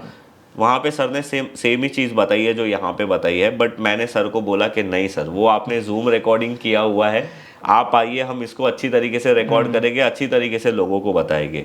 तो thank you Ankur ji, thank you very much. Thank you Vijay भाई। और लास्ट में मैं यही कहूँगा कि ये सेटअप को ना, क्योंकि लास्ट टाइम भी बहुत सारे आप क्वेश्चन पूछेंगे, मैं क्योंकि जाके पहले थोड़ा डीप डाइव करो, जाके खुद से रिसर्च करो। लोग क्या पूछेंगे कि क्या सर ये ईपी है या ये डिलेड ईपी है, अब सारी चीज सेम दिखेंगी। तो आपको निगलेक्टेड स्टॉक देखना है और इसके जाके ना थोड़ा रिसर्च कर लो। अगर आप 50 स्टॉक भी जाके आपने जो वर्क किए या नहीं वर्क किए, अगर उनको स्टडी करोगे ना थ्रू आउट लेके, तो आपका आंसर आपको वहीं पे मिल जाएगा। अगर फिर भी आपको आंसर नहीं मिला तो मैं बैठा हूँ। या स्टॉक मार्केट है ना, पूरा ऑब्जर्वेशन का काम है। और आप जितना अच्छा ऑब्जर्वेशन करते हो उतना अच्छा आप समझ सकते हो कि स्टॉक्स कैसे चलते हैं, उसके पीछे की साइकोलॉजी क्या होती है। Thank you sir, thank you आपका आने के लिए। एंड अगर आप लोगों ने अभी भी हमारा चैनल सब्सक्राइब नहीं किया है तो सब्सक्राइब ज़रूर करिए। आप लोग मुझे बहुत ज़्यादा कमेंट्स करते थे कि सर स्विंग ट्रेडिंग के ऊपर कोई पॉडकास्ट लाइए। देखो, पॉडकास्ट लाना ऑब्वियसली मेरा भी ऐसा इंटेंशन होता है कि मैं आप लोगों के लिए पॉडकास्ट लेके आऊँ, बट वो वैल्यूएबल भी होना चाहिए ना। ऐसे ही मैं सिर्फ लाने के लिए लेके आऊँ तो क्या फ़ायदा है। तो समय लगता है मेरे पॉडकास्ट आने के लिए, बट मैं हमेशा कोशिश करता हूँ कि आप लोगों के साथ क्वालिटी वाली चीज़ें शेयर करूँ रादर देन क्वांटिटी। तो थैंक यू आप लोगों का वीडियो देखने के लिए। लाइक करिए, अगर आपको ये वीडियो में ज़रा भी अच्छी चीज़ें समझ में आई है तो प्लीज़ अपने किसी भी एक फ्रेंड के साथ शेयर करिए। और अगर आप हमारे चैनल पे नए हो तो सब्सक्राइब ज़रूर करिए। बहुत लोग वीडियो देखते हैं बट सब्सक्राइब नहीं करते हैं, आप लोग सब्सक्राइब ज़रूर करिए। And thank you Ankur ji, thank you.